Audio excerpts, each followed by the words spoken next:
This presentation features Jesse Redniss, the Chief Strategy Officer at Mass Relevance.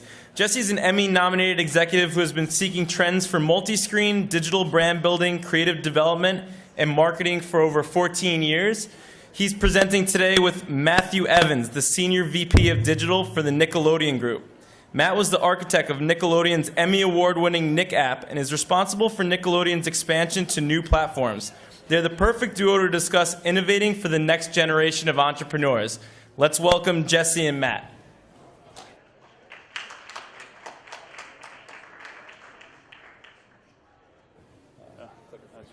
Thank you.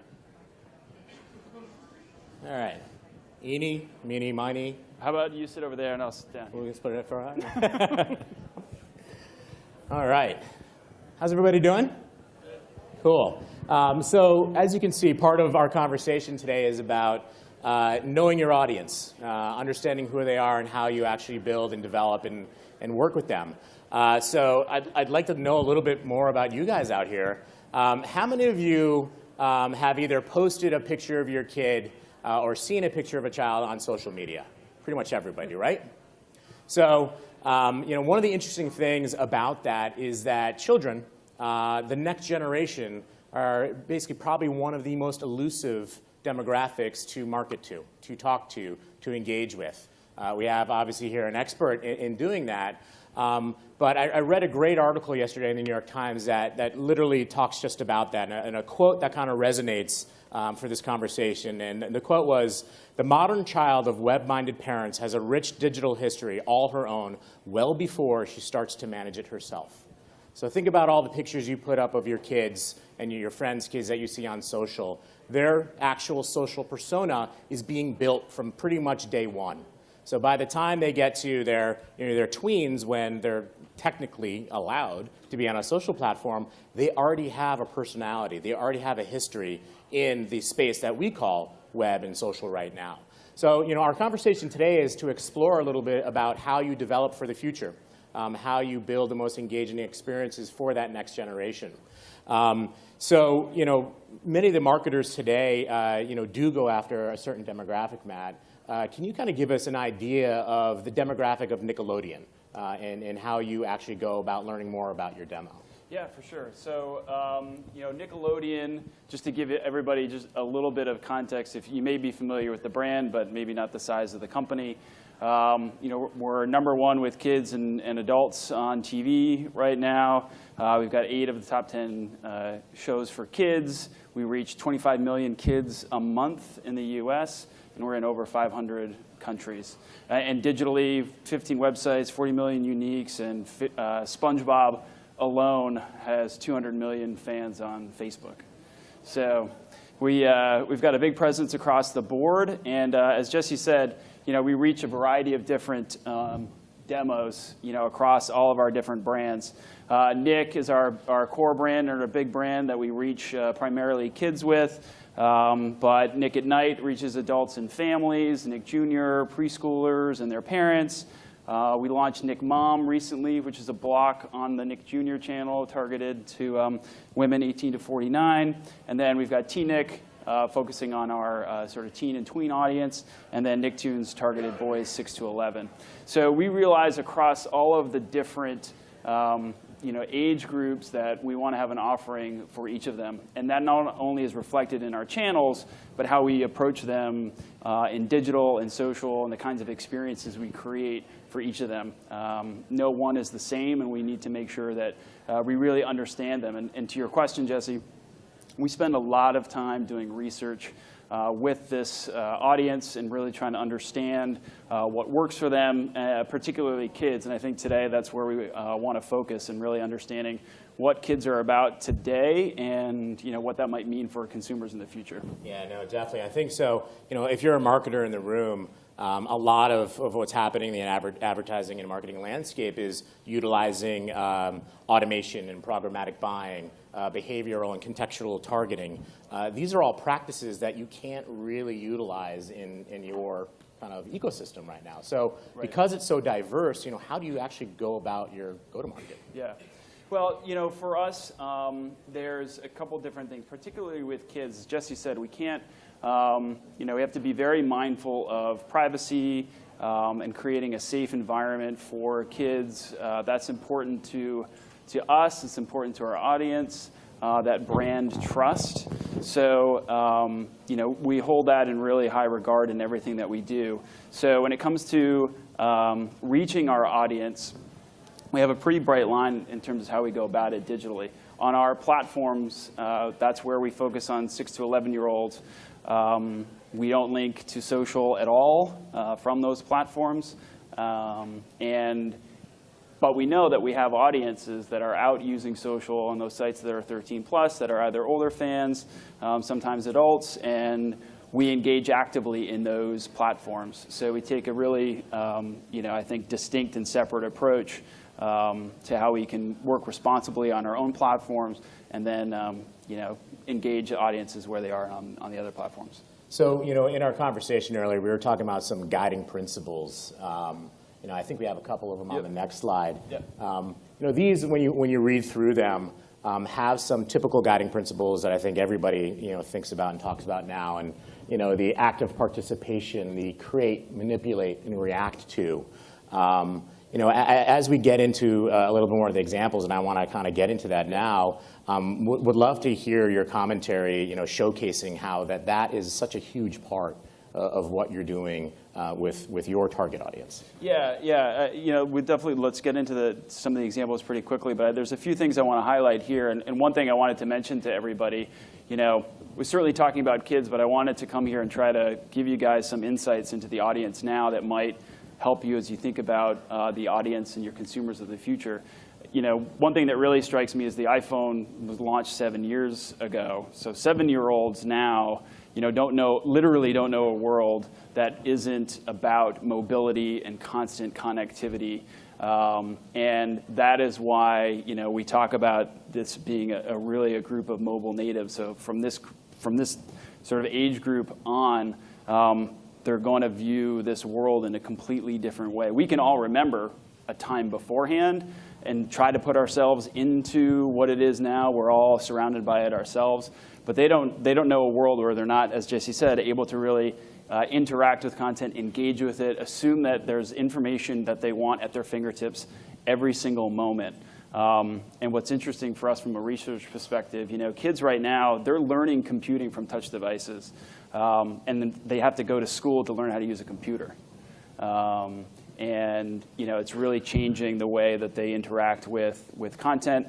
And when we talk about control and sort of being able to have access to content all the time, one of the big things I think you have to keep in mind is that they expect to be able to get what they've learned to be able to get whatever they want at the touch of a button. And if your offerings aren't allowing consumers of the future to get exactly what they want as quickly as they want, they're going to move on and go someplace else because they've just been treated in this world of being able to have absolutely everything that they want. Yeah.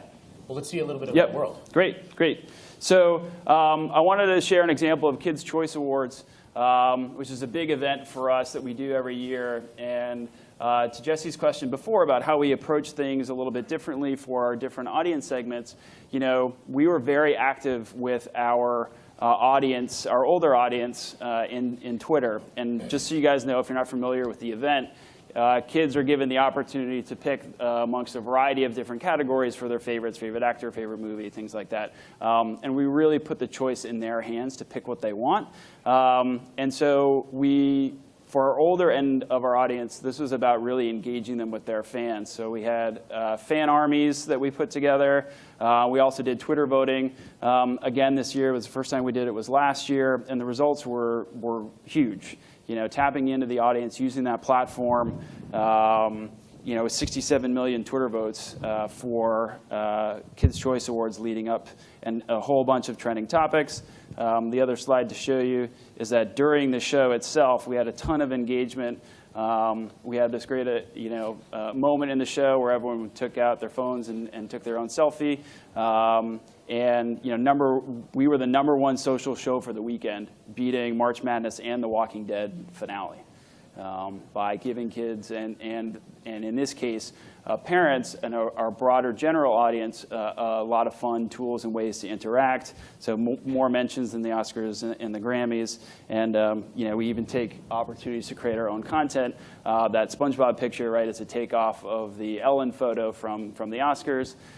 So that was a great way for us to be relevant and topical and sort of engage with the audience. So that's how we were able to interact with the older group. The next thing to show you really quickly is how we would interact with our own sort of the younger 6 to 11-year-olds. So they're not on social, or they certainly shouldn't be. And so, as I said before, we use our own platforms. And I know Jesse spends a lot of time looking at second screen experiences and what it means from a social perspective. For 6 to 11-year-olds and those under 13, we're able to find opportunities for them to engage very directly. We find that they like to watch the show. They like what's on TV. But they also love to participate, as we said a second ago, and be involved. So in the show itself, we had a moment where kids could decide between Cody Simpson and Austin Mahone, or both, which of them was going to get slimed. So in the show, call to action, go vote. Kids literally run to every device, and we make this opportunity available to them on desktop and our app and mobile devices. Go to vote, and they run back to the TV to see what happens in the next 20 minutes when the break comes back. So we have found this to be most effective for this audience. Very clear call to action, participate and come back. Trying to do, at this age, they're not really multitasking in the same way. So this is one of the differences between the older group interacting on social than the younger group might be. Yeah, I think that's really powerful, because one of the things that I think a lot of marketers and storytellers forget is that your own core platform is the best social platform you have in order to drive interaction and participation.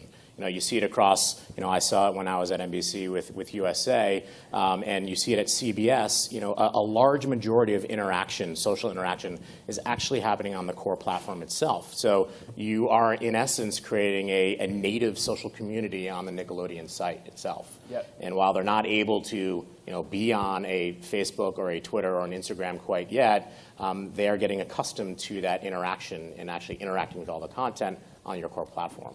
Yeah, that's exactly right. And I think it's a good point. I think a lot of people forget that there's ways to make your own content work for you and your own platforms work for you as well. And what's so important about that, too, is that it drives primary data, which when you think about how we're so reliant today on third-party data, there's a massive movement now in big data. It's not really just about big data. It's about the small data, your in-house data, your primary data, and really knowing who your audience is based on their engagement across your own platform. Yeah. Well, I think it also gives us a chance too, and I would presume others, the opportunity to begin to expose the audience to other things that you have. Right? You have much more opportunity to create a branded experience on your own platforms and expose them to other things that you're able to offer when you're able to bring them in and engage on your own platforms.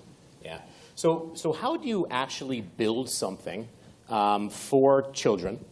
You're not a child, at least I think so. Trying to think about the way that they're actually physically interacting and psychologically interacting with content and how they're receiving things.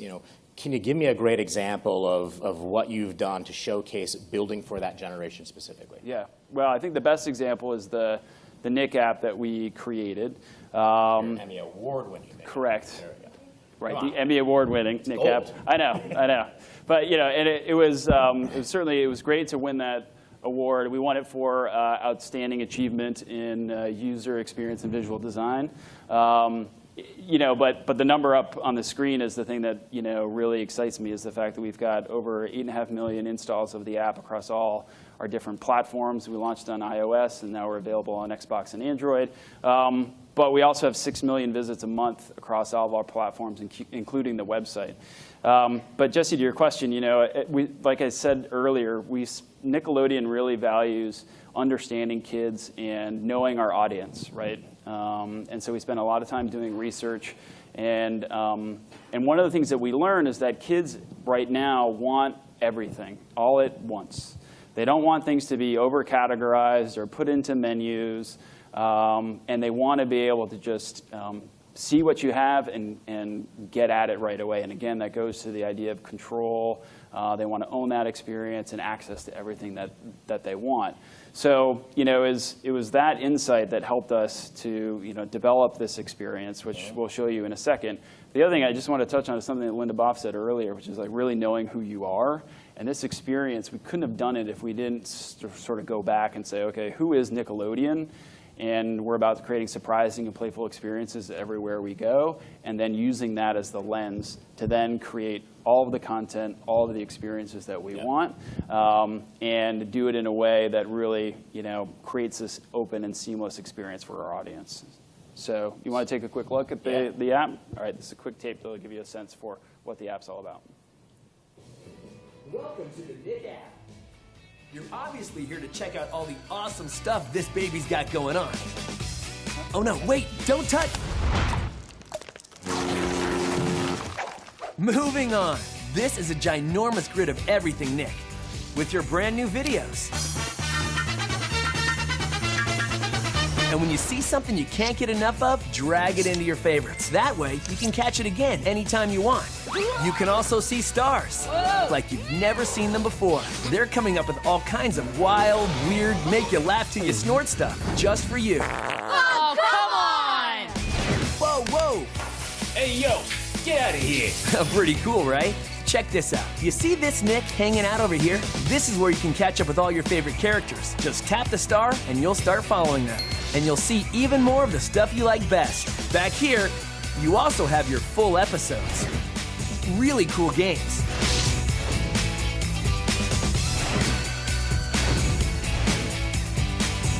And get this, new stuff is added all the time. So, check back every day. You wouldn't want to miss something like this, would you? We don't say boo, that was done back in the old days. Just come with me, why don't we go on some Hathaway?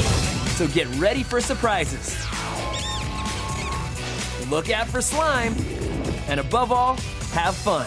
All right! Well, what are you waiting for? Get out of here and get apping already. All right, all right. So, a few things that you saw in there, right? Games. That's what kids want to interact with, and I think for all of us out here, that's only going to continue to be more and more of a trend as the audiences get older. The idea that video is video. We've got short-form content that we're creating related to our IP. We've talked a lot about the sort of the unified screen approach and really thinking about how to program content, create content across all these platforms and not think of them as one platform versus another. And that, for sure, is the case with kids. Video is video. Yeah, another point which is great about that video too is that you saw the call to action, which was touch here. And I think as we're thinking about this next generation of people that are engaging, for years we've heard the here's your URL, passive message, go to it, click here. Click is a very technical call in which you're on a computer using a mouse to basically do a call to action. Billboards out of home. This next generation, I see it, and I've got 3 little kids, my 4-year-old and my 2-year-old, magazines, they are touching the magazine to try to actually make the magazine be reactive. So, as we think about that next generation, touch, the human touch, is going to be the most important engagement metric that this whole generation is going to be looking at. Yep. So it's not so much of a passive eyeball or being in a room. It really is, this whole generation is being trained right now to physically touch and reach out and engage with something, which is a complete, it's a mind fuck when you're a marketer, right? Nice, the F-bomb. The F-bomb, yeah. Gary would be proud. Well, and to that point, just to show you guys quickly, we're redoing. We're not just redesigning our site. We're completely blowing up what a website is. It's time to rethink what websites are, and it's really because of that point, right? Not only are kids accessing websites on touch devices like tablets and phones, but more and more laptop screens are touch, and the website that we all know and love that was invented in 1995 assumed a 4x3 monitor and a scroll wheel and a keyboard, and the world has completely changed. So, anyway, this is a quick preview of what the site's going to be relaunching this summer. So we're pretty excited about that. But I think we should just sort of, end up on sort of some of the bullets that we started with. The one last point that we didn't get a chance to really touch on here is that point about the devices. Kids who are growing up with devices that they're surrounded with, don't really think about, well, this one does this or that one does that. It's like whichever one is available that's going to get me what I want as fast as possible. Yeah, access. Right. Immediate access. Right. So we wanted to open up for a couple questions. I know that we've had a bit of a unique point of view in creating content, engaging with content marketing. Anybody have any questions for Matt? You've got industry expert right here, Nickelodeon. Anyone?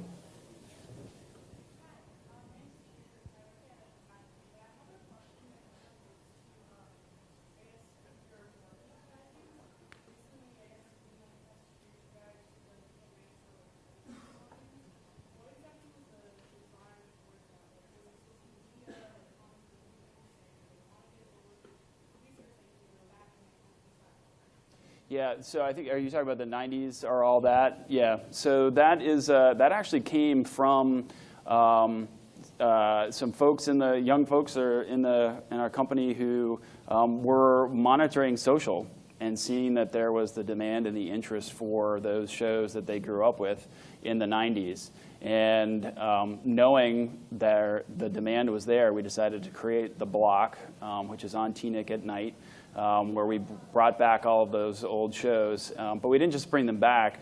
Given that it came from that audience that is actively engaged in social, we wrap social around that experience all the time with a variety of different stunts that we do. And it's worked out really well for us. But it really came from listening to the audience that was out there and giving them what they were asking for. Any other questions? So I've kind of always wondered, had a theory. It has to do with product placement. Mm-hmm. So on all the Nick shows, the teen Nick shows especially, you have the pair products. Mm-hmm. Even though it's not Apple, it's obviously supposed to be representation of Apple.